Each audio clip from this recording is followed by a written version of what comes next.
नमस्कार, मी सागर जोशी. TV9 मराठीमध्ये आपलं स्वागत. आणि बुलेटिनच्या सुरुवातीलाच बदलापूर अत्याचार प्रकरणातून एक मोठी बातमी आहे. आरोपी अक्षय शिंदेच्या वतीनं ॲडव्होकेट सुजित गायकवाड यांनी वकीलपत्र घेतलंय. कल्याण न्यायालयाच्या न्यायाधीशांच्या आदेशानंतर गायकवाड यांनी वकीलपत्र स्वीकारलंय. अक्षय शिंदेची न्यायालयामध्ये बाजू मांडणार असल्याचं ॲडव्होकेट सुजित गायकवाड यांनी सांगितलंय. बदलापूरमधील नामांकित शाळेमध्ये शिकणाऱ्या 2 चिमुकलींवर शाळेमधीलच सफाई कर्मचारी असलेल्या अक्षय शिंदेनं लैंगिक अत्याचार केले. आरोपी अक्षय शिंदे याला 26 ऑगस्ट रोजी कल्याण न्यायालयानं 14 दिवसांची न्यायालयीन कोठडी सुनावली आहे.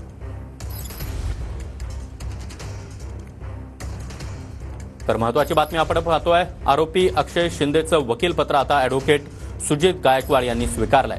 कल्याण कोर्टाच्या न्यायाधीशांच्या आदेशानंतर हे वकीलपत्र त्यांनी स्वीकारलंय.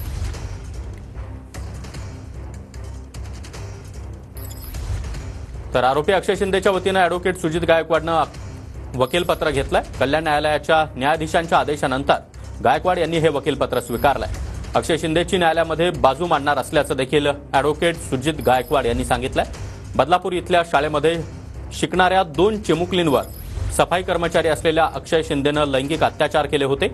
आरोपी अक्षय शिंदे याला 26 ऑगस्ट रोजी कल्याण न्यायालयानं 14 दिवसांची न्यायालयीन कोठडी सुनावली आहे. आणि या संदर्भात अधिक माहिती देण्यासाठी आमचे प्रतिनिधी सुनील जाधव आपल्यासोबत आहेत. सुनील, आता आरोपीचं वकीलपत्र देखील सुजित गायकवाड यांनी स्वीकारलेलं आहे. तसे आदेश कल्याण कोर्टाकडून देण्यात आले होते.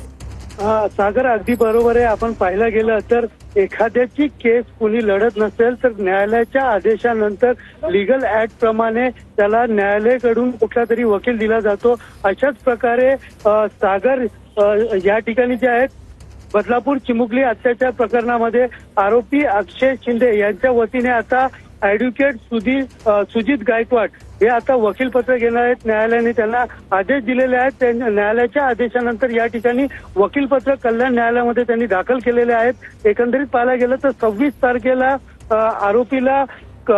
आरोपीला या ठिकाणी न्यायालयीन कोठडी मिळालेली. 14 दिवसाची न्यायालयीन कोठडी जी आहे ती मिळालेली आणि आता कल्याण न्यायालयामध्ये आता त्या पुढील सुनावणी जी आहे ती होणार आहे. आणि त्या सुनावणीमध्ये सुजित गायकवाड जे ॲडव्होकेट आहेत ते युक्तिवाद करतील आणि नेमकं त्या प्रकरणामध्ये अक्षय शिंदे याच्या वतीने ते युक्तिवाद करतील. मात्र वकील असोसिएशन असतील किंवा इतर वकील.